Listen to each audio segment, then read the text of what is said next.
Welcome back to the deep dive.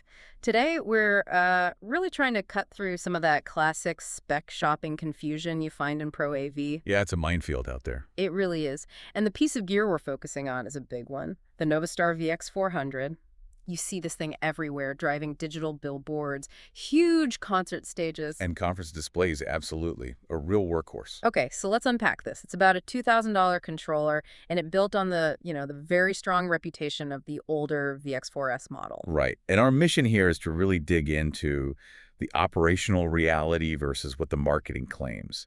We want to find those little technical nuggets that matter, whether you're a pro or maybe just buying used gear. So on paper, the specs seem pretty solid. They do. It drives 2.6 million pixels. You've got built-in fiber, SDI, a few HDMI inputs.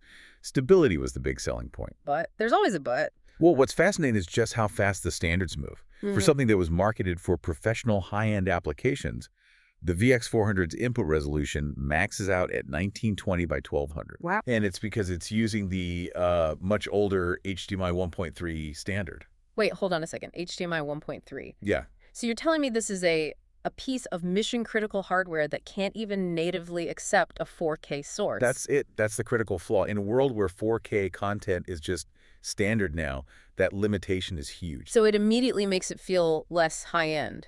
It completely repositions it. It shifts it from a pro tool to something that's, basically entry level for any serious modern application. Okay, so let's dive into actually using the machine. The physical controls on the front are pretty limited, right? So everything important happens through software. You have to Correct. connect it via Ethernet and use either VCAN or Nova LCT for configuration and updates. Which raises the obvious question, why are there two different pieces of software? And that's where it gets really interesting and a little tricky. Nova LCT is for your, quick and basic setup, Okay. but VCAN is the deep dive utility. Mhm. And here's the catch. The firmware updates, which are essential, must be done over Ethernet using VCAN. Not through the USB port or through LFT, the more common tool. No, it's a really non-intuitive workflow. A hidden headache, really. And speaking of headaches, there's a really crucial detail we found for anyone who might be buying one of these secondhand. Oh, this is a big one. Resellers specifically warn about a previous firmware bug that could literally corrupt the operating system. It would just brick the unit, turn it into a very expensive paperweight. So what was the fix? You had to track down a very specific USB recovery file to basically perform a full system resuscitation. Imagine discovering that on-site with a show about to start. Yeah, that's a nightmare scenario. And if we connect all this to the bigger picture, it really explains why the VX400 has been discontinued.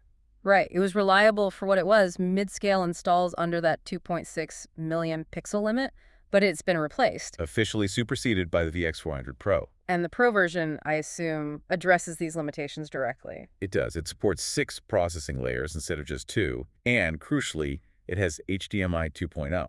Which means it can handle a 4K input at 60 Hertz. Exactly. And that upgrade from 2 layers to 6 is massive for live events. 2 layers is just a background and maybe one picture-in-picture box. Pretty basic. Very. 6 layers lets you handle complex live camera feeds, sponsor logos, graphics, all at the same time.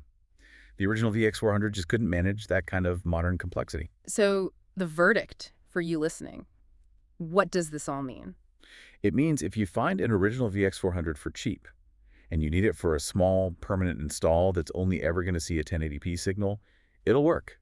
It's reliable for that. But for professional rental or any large production? You have to skip straight to the Pro models. The input resolution and layer limitations are just too significant to ignore. So we've analyzed the marketing versus the reality and hopefully helped you avoid some disappointment. I think the main takeaway is always to look beyond that headline pixel capacity number.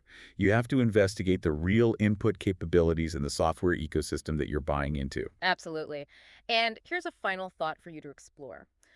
What other pieces of essential pro gear are out there right now, being sold as top tier but are functionally limited by outdated inputs or overly complex proprietary software? Keep questioning everything.